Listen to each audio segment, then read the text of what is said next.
Okay start कर दे खाली जो अलग भी नहीं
ઘણી બધી બાબતને હેલ્પ કરે છે, આપણી મદદ કરે છે. અને કારીગર એવા હોય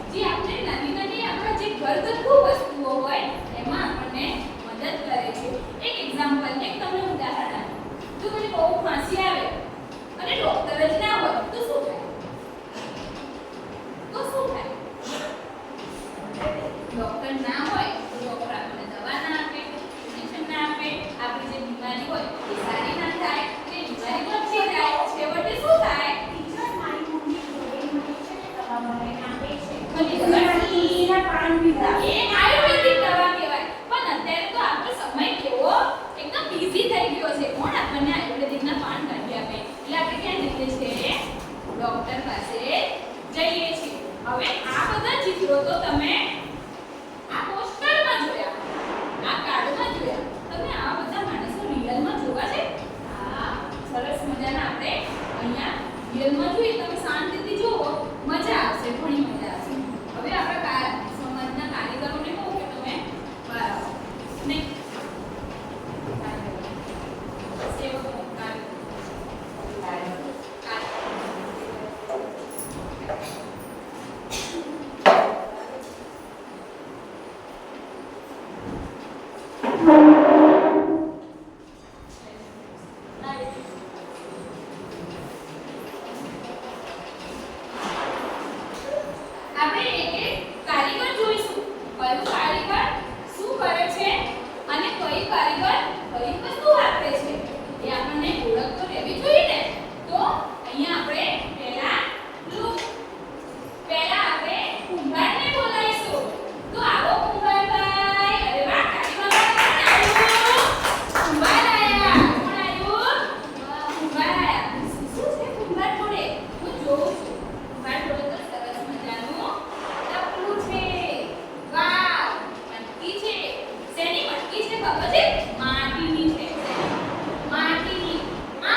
સમજીના હાથમાં લઈને આપણને સીવી આપે છે. આપણા વાળ ગંદા હોય તો વાળા આપણા વાળને ફિનિશિંગ કરી આપે છે. તો આ બધા શું છે? કારીગરો છે. સુથાર, લુહાર, દરજી, મોચી. તો આવા આને શું કહેવાય? કારીગરો. તમને કારીગરોની ઓળખ તો થઈ ગઈ ને? આ બધા કારીગરો કહેવાય. હવે કારીગરોની સાથે આપણે આજે સમાજના સેવકો પણ જોવાના છે.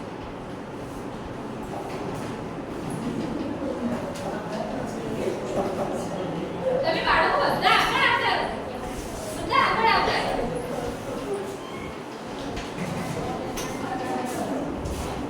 મિસ્ટર બાળકો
વકીલ સાહેબ. કોણ છે આ?